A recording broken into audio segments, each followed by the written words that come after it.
ओडिशा के नवरंगपुर जिले के अंदर घने जंगलों के बीच बसा एक छोटा सा गांव है, महुआ गांव।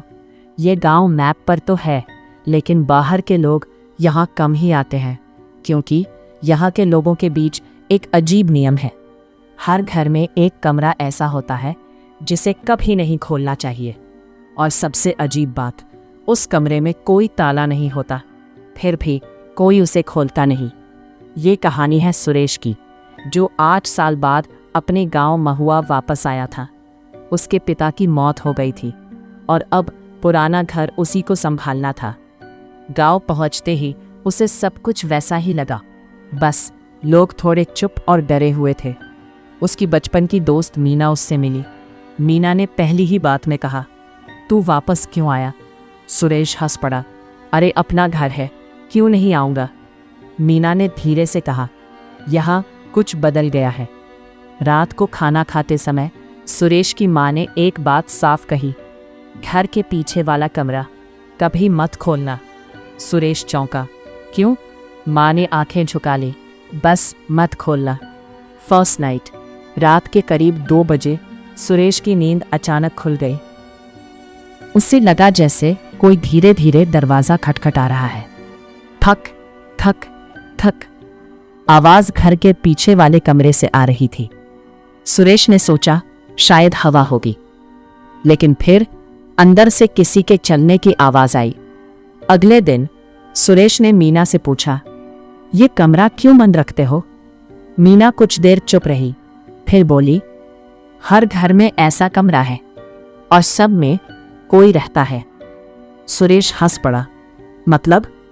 मीना ने उसकी आंखों में देखते हुए कहा, जो पहले यहाँ रहते थे वो कभी गए नहीं। मीना ने धीरे धीरे बताया, करीब 15 साल पहले इस गांव में एक बीमारी फैली थी। लोग रातों रात मरने लगे। गांव वालों ने डर के मारे अपने ही घरों के एक एक कमरे में उनके शव बंद कर दिए, ताकि बीमारी बाहर ना फैले। लेकिन उन कमरों के अंदर कुछ और भी बंद हो गया। सेकेंड नाइट, उस रात सुरेश ने डिसाइड किया, आज सच पता करके रहूंगा। रात 2:30 बजे फिर वही आवाज़, थक थक थक। इस बार आवाज़ के साथ एक फुसफुसाहट भी थी, दरवाज़ा खोलो। सुरेश के हाथ कांपने लगे, लेकिन क्यूरियोसिटी डर से बड़ी थी।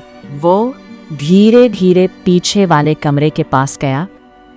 दरवाज़ा हल्का सा खुला हुआ था, जबकि उसने उसे बंद देखा था। उसने धीरे से धक्का दिया, क्रीक। अंदर पूरा अंधेरा और कमरे के बीचों बीच कोई बैठा था, पीठ उसकी तरफ। सुरेश ने धीरे से पूछा, क्या? कौन है? वो चीज धीरे धीरे खड़ी हुई और मुड़ी।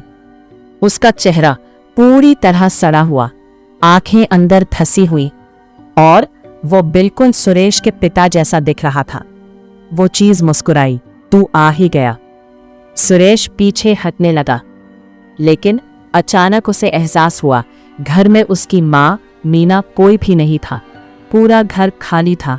अगली सुबह गांव वालों ने देखा, सुरेश का घर खुला था, लेकिन वो खुद कहीं नहीं था।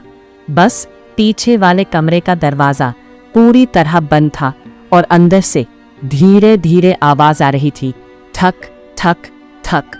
महुआ गांव में आज भी हर घर में एक कमरा है जो कभी नहीं खोला जाता, क्योंकि जो अंदर है वो बाहर आना चाहता है, और जो अंदर जाता है वो कभी वापस नहीं आता।